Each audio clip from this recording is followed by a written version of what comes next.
Indian country, land of the Navajo in southeastern Utah. Near the Four Corners, the only point in the U.S. where four states meet. Wild, rugged, majestic. Once a sea bottom, now a desert. Geologists call this the Paradox Basin. Paradox Basin is well named, for paradoxically, the Navajo is proud of his land, despite an age-old struggle to wrest a living from it. Calvin Klosky and his uncle Bill Draper, Navajo Ranger, will tell you that theirs is the largest Indian tribe, and this the largest reservation, 24,000 square miles. A new source of pride and tribal income is the thriving oil industry on their reservation. Calvin, with his uncle on patrol, had never before seen an oil well. There were none until recent years, and for years before that, so many dry holes were drilled looking for oil that oilmen called this the graveyard.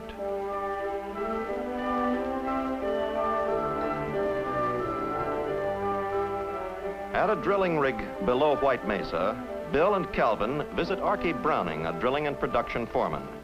This is well number 7 on Navajo Oil Lease 106 of the Carter Division of Humble Oil and Refining Company. We're just in time to see a daily round trip completed. Round trip is oilman's lingo for the job of pulling drill pipe, changing a worn-out drill bit, and returning to the business of making hole. We're drilling in shale, 1,600 feet down, and have almost 4,000 more feet to go. Gushers and very shallow oil wells are relics of the past. Now, deep holes have to be drilled, with no guarantee of success. Carter alone spent $8 million in 10 years and drilled 15 dry holes before drilling its first producer in the Four Corners. Its competitors had similar experience. Our well is being drilled in an established field. That means it will probably find oil, a mile straight down. Initially, it should add up almost 300 barrels a day to our nation's oil production. Equally important to the Navajos, it will increase the tribe's income for the benefit of all its people. For it is tribal policy to use all natural resources for the long-range good of its people.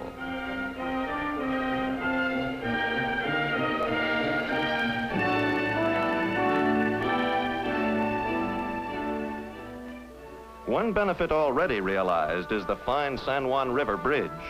It was partially financed with Navajo oil revenues to connect practically isolated areas of the reservation. Its construction represents tribal, state, federal, and industry cooperation. Crude oil in the ground benefits no one. Above ground, in the desert, its energy is still unused. Its transportation to refineries for conversion into useful products is the next step. Handling that step is the latest thing in oil field equipment, an automatic custody transfer unit. Through electronic controls, it gathers oil and natural gas from nearby wells, prepares both for shipment, and puts them into separate pipelines. The oil and gas are first separated in tall, slender towers. The gas is piped to a processing plant.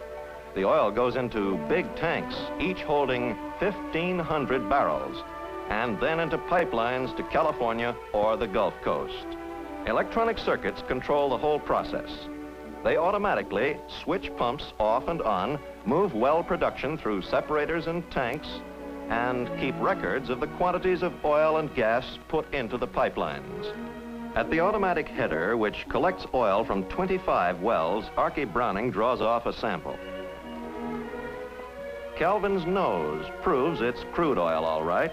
The same oil that Indians gathered from springs in western Pennsylvania over a century ago.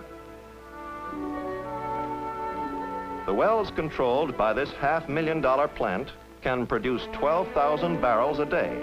That's enough oil to supply the United States for just about 2 minutes. Bill and Calvin will see the control board. It's in a building oilmen call a doghouse. This complicated electronic panel does everything but think. It even writes its own reports. Whoever said that oil and water do not mix never saw a desert oil field. In Utah, oil and water constantly work together. This water hole, for example, was drilled by oilmen to supply an exploratory test well. No oil was found, but the water well was given to the Navajos, who herd sheep and goats for a living. The stock tank and trough were added by the tribe.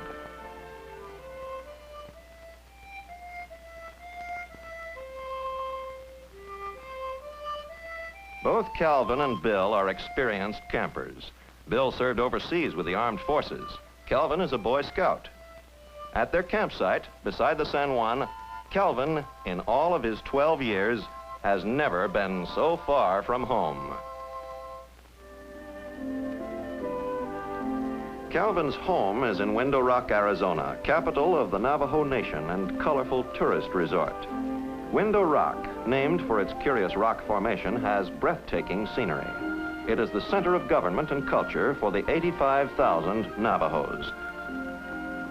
It is also Navajo headquarters for the Federal Bureau of Indian Affairs, protective agency for all American Indians. But the Navajos, with income from oil and other resources, are gradually becoming self-sufficient. They elect their own leaders and a council of 74 representatives who make laws and control tribal funds. Typical executives under Navajo Chairman Paul Jones and Vice Chairman Scott Preston are these two young administrators.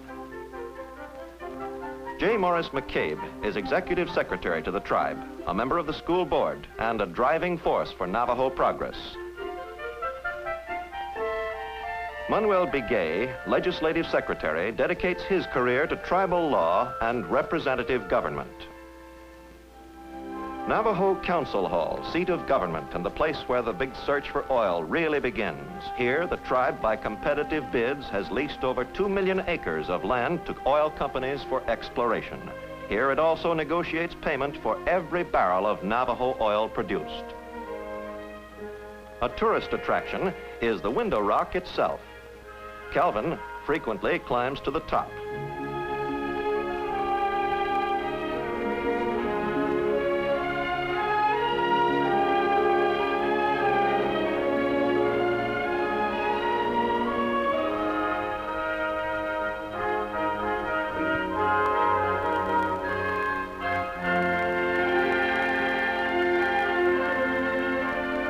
His vantage point provides majestic views and almost a picture window on his present and future. Spread out below are the places and people working for him today. All around is the land of his future. Beneath its soil and in its forests are the resources of a better life his tribe is seeking. To lead its march of progress, tribal leaders are wisely concentrating on education. With federal, state, and religious educators, the Navajos are successfully fighting illiteracy. Scarcely 10 years ago, only about half the Navajo children attended school. Now, attendance is nearly 95%. Calvin attends a fine public school, and later on, he'll have an opportunity for college on a tribal scholarship.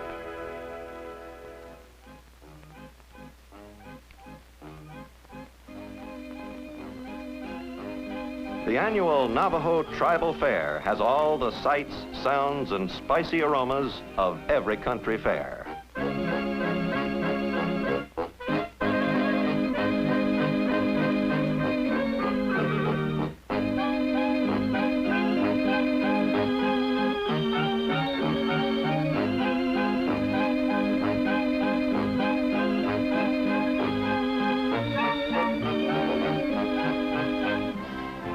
Even martial music, Navajo style.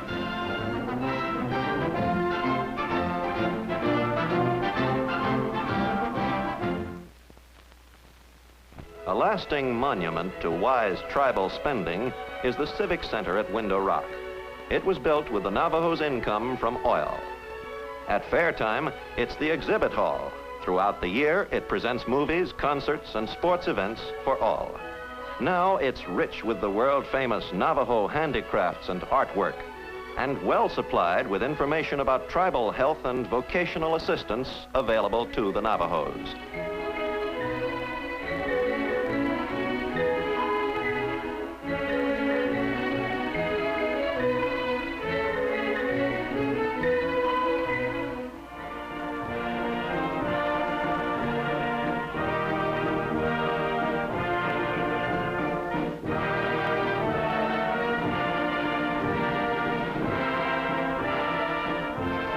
A short bike hop away, it's Calvin's home in a comfortable tribal housing project.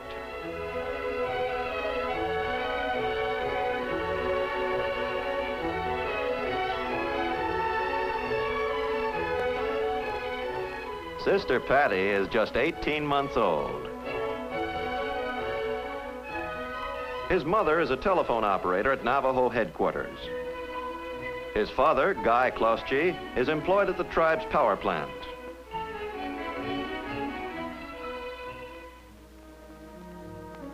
Next morning, Calvin and Bill resume their patrol. Ranger duties frequently keep Bill away overnight. For provisions, there's the trading post of Mr. and Mrs. Elijah Blair at Aneth, Utah. Theirs is one of several hundred Navajo trading posts licensed by the federal government. Trading posts are the marketplaces for handiwork, such as the valuable turquoise jewelry made by the Navajos. Jewelry, worn by men and women, serves as the family bank account. It is frequently pledged for credit in the store and redeemed over and over again. But traders are more than storekeepers. They are also the advisors and friends of the Navajos. Each trading post is a modern remnant of the general store familiar to our grandparents.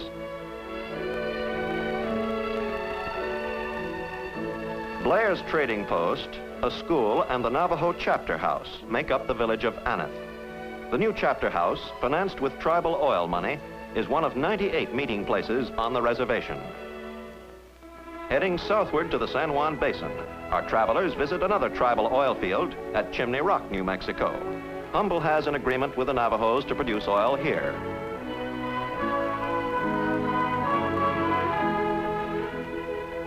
Production Superintendent E.D. Walcott is in charge.